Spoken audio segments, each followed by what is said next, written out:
Hello students, welcome back to our channel Tesla NCERT physics classes में। आज हम class 11 के चैप्टर नंबर 9 से न्यूमेरिकल नंबर 9.10 को सोल्व करने वाले हैं। तो जैसा कि क्वेश्चन में सामने दिया गया है कि यदि प्रश्न 9.9 की समस्या में, तो इससे ठीक पहले वाला जो न्यूमेरिकल जो हमने सोल्व किया है न्यूमेरिकल नंबर 9.9, उससे आगे इसमें पूछा गया है कि अगर यू नली की दोनों भुजाओं में, जो अपने यू नली जो हमने क्वेश्चन नंबर 9.9 में ली थी, उसकी दोनों भुजाओं में इन्हीं दोनों द्रवों, जो दोनों द्रव पहले से भरे हुए थे, उन्हीं दोनों द्रवों को और उड़ेल कर थोड़े द्रव हम दोनों तरफ और डाल दिए हैं और दोनों द्रवों की स्तंभों की ऊंचाई 15 सेंटीमीटर और बढ़ा दी जाए, तो दोनों भुजाओं में पारे के स्तरों में क्या अंतर होगा। और जहां पर पारे का अपेक्षित घनत्व में 13.6 सेंटीमीटर दिया गया है। ठीक है, तो हम पुराने वाले क्वेश्चन का एक बार डायग्राम यहाँ ड्रॉ कर देते हैं। और क्वेश्चन नंबर 9.9 जिनको देखना हो वो प्लेलिस्ट से क्वेश्चन नंबर चैप्टर नंबर 9 के न्यूमेरिकल नंबर 9.9 को देख सकते हैं। तो वहां पर आपको डायग्राम दिया गया है। इस तरह से आपके एक यू नली थी, उस यू आकार की नली के अंदर एक तरफ जल भरा था और जल से आगे उसमें पारा भरा गया था, जिसका दोनों ओर से जो लेवल था वो समान था। और राइट हैंड साइड में पारे के ऊपर जल से कुछ अधिक ऊंचाई पर स्प्रिट भरी थी। और इस तरफ की हाइट जो क्वेश्चन में दी गई थी वो हमें 12.5 सेंटीमीटर दी गई थी। और इस तरफ जो जल की हाइट है वो हमें 10 सेंटीमीटर दी गई थी। और इसके हेल्प से हमने क्वेश्चन नंबर 9.9 में हमने सोल्व किया था। जो स्प्रिट राइट हैंड साइड में भरी हुई थी, उस स्प्रिट का आपेक्षिक घनत्व हमने निकाला था, जिसका मान हमारे पास सोल्व होकर आया था 0.80। और साथ में स्प्रिट का घनत्व भी हमने सोल्व किया था, जिसे हमने रो एस से शो किया था, जिसका मान हमारे पास 800 किलोग्राम प्रति मीटर क्यूब सोल्व होकर आया था। ठीक है, अब बोला है कि इसी क्वेश्चन में, इसी डायग्राम में, ये जो यू ट्यूब है या यू नली है, इसको मैं वापस से ड्रॉ कर रहा हूँ एक बार।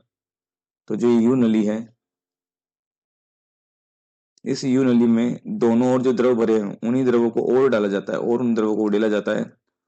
और इनकी हाइट जो है पहले से दोनों तरफ 15-15 सेंटीमीटर और एक्स्ट्रा कर दी गई है। ठीक है, तो यहाँ पर जो पानी था पहले मान लीजिए यहाँ तक भरा था, जिसकी हाइट जो पहले 10 सेंटीमीटर थी, अब इसको और बढ़ा दिया है, तो मान लीजिए यहाँ तक जो हाइट है वो हाइट जो होगी यहाँ तक 15 सेंटीमीटर, इस हाइट तक इसको उड़ेल दिया गया है। ठीक है, ये नई हाइट हो जाएगी इसकी।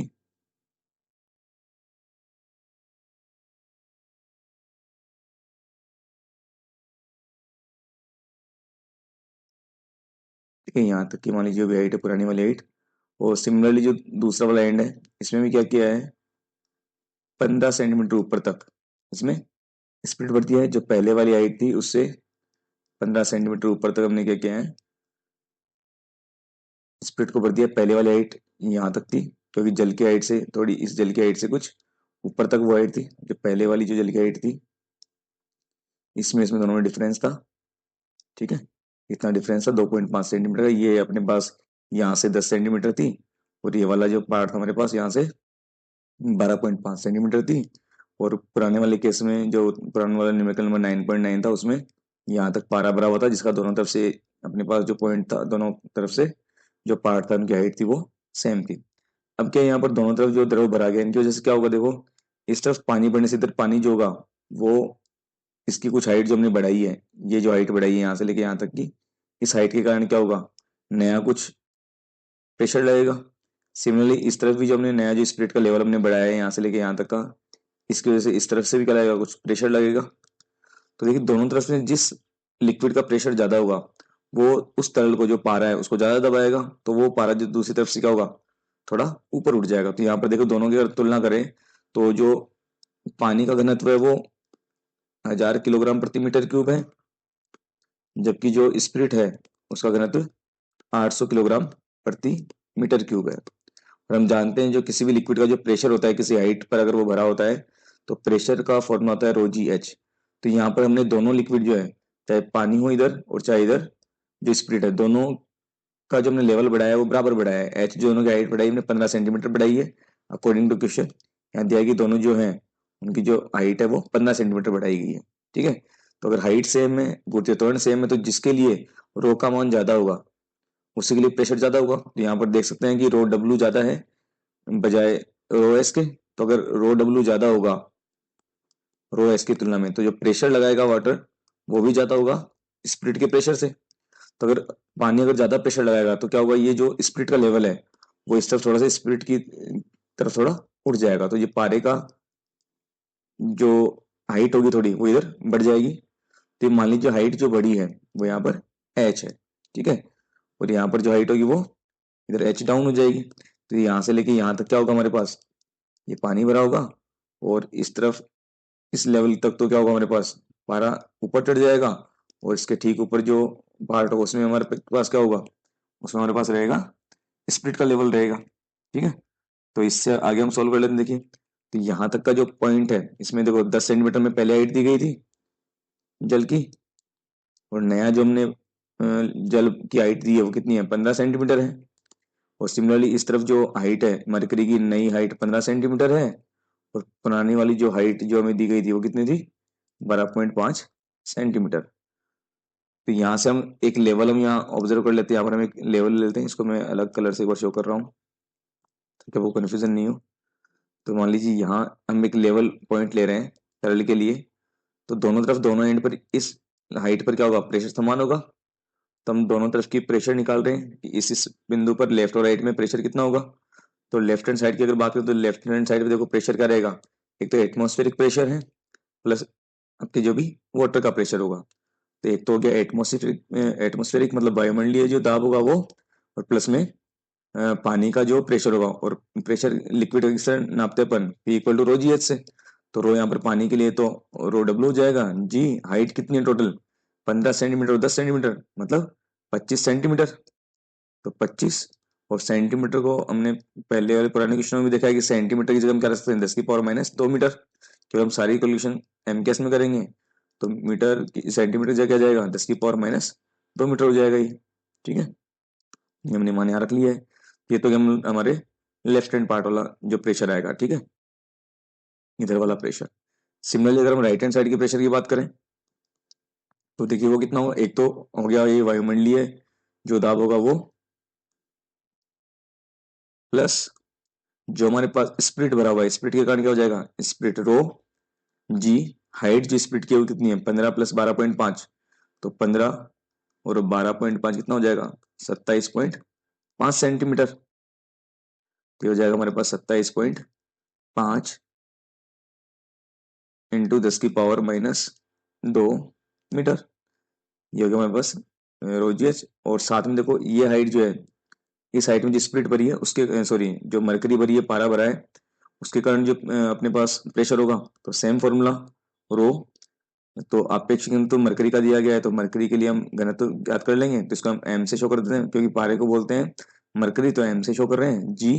और इसकी हाइट जो एच एच हमें अपने को ज्ञात करनी है। ठीक है, और एक चीज हम पहले ही जो हमें आगे न्यूमेरिकल में काम में आएगी, हम मरकरी का घनत्व याद कर लेते हैं। घनत्व कैसे निकालते हैं, किसी भी द्रव का घनत्व होता है उसका आपेक्षिक घनत्व, आपेक्षिक घनत्व जो हमें दिया गया है इंटू जो पानी या मानक द्रव जो है उसका घनत्व। तो पानी का घनत्व कितना होता है, 1000 किलोग्राम प्रति मीटर क्यूब। तो यहाँ से आपेक्षिक घनत्व जो पानी का दिया गया है वो हमें 13.6 दिया गया है, तो इंटू 1000 किलोग्राम प्रति मीटर क्यूब।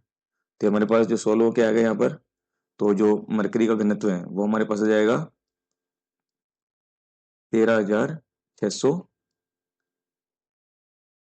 किलोग्राम प्रति मीटर क्यूब। ठीक है, अब हम दोनों जो इक्वेशन आई है हमारे पास, ये जो राइट हैंड साइड का प्रेशर आया हमारे पास और ये जो लेफ्ट हैंड साइड का प्रेशर, इन दोनों की हम तुलना कर दें, दोनों को बराबर करेंगे तो देखिए मान क्या आएगा हमारे पास निकल के। हम दोनों पार्ट को सोल्व कर रहे हैं, तो लेफ्ट हैंड साइड का मान हम कर रहे हैं P A plus row W G और 25 इंटू 10 की घात में -2 मीटर। ठीक है, सिमिलरली राइट हैंड साइड में P A plus rho S ji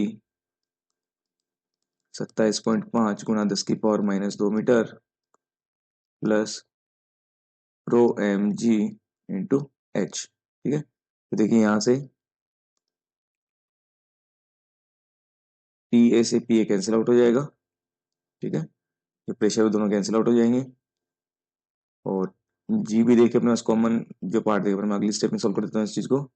row W G, ये 25 इंटू 10⁻²मीटर एज इट इज लिख देते हैं, और रो एस, मतलब वो जी को बाहर कॉमन ले लेते हैं, रो एस बच जाएगा इस वाले पार्ट में 27.5 इंटू 10⁻²मीटर बच जाएगा, और प्लस में रो एम जी बाहर आ गया इंटू एच।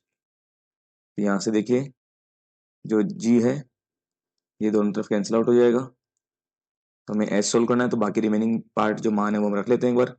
तो रिमेनिंग मान जब रखेंगे तो रो डब्ल्यू जो होता है हमारे पास वो होता है 1000 किलोग्राम प्रति मीटर क्यूब, इंटू में 25 इंटू 10⁻²मीटर।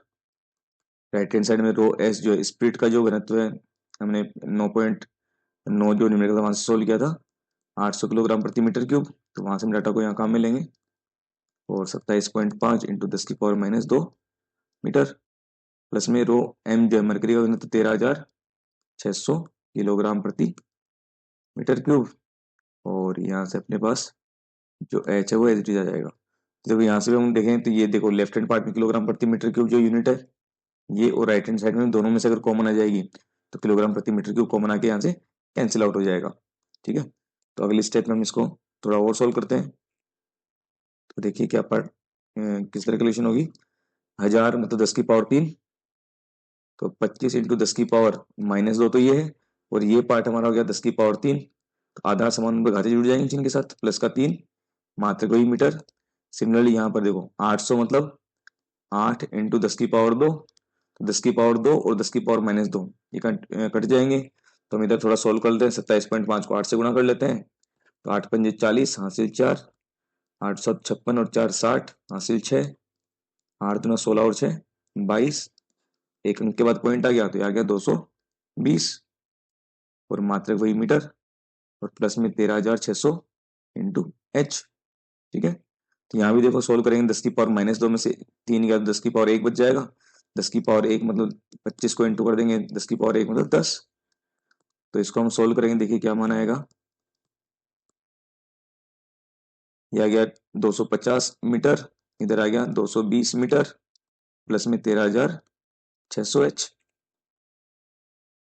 यहाँ से इस वाले पार्ट को हम इधर ले आएंगे, तो देखिए क्या बनेगा, एक तरफ तो रह जाएगा हमारे पास 13,600 एच बच जाएगा, दूसरी तरफ 250 में से 250 में से 220 मीटर जो है वो माइनस हो जाएगा। जैसे एच का जो मान आएगा 250 मीटर में से 220 मीटर क्या बच जाएगा 30 मीटर, डिवाइड में 13,600। तो इसको हम कैलकुलेटर की हेल्प से जल्दी से सोल्व कर लेते हैं। देखिए तो मान क्या आएगा हमारे पास, तो ऊपर वाले पार्ट में जो 30 है इस 30 को हम डिवाइड कर देंगे 13,600 से, ये माना गया हमारे 0.0022, ये माना गया 0.0022, ये माना गया हमारे मीटर में।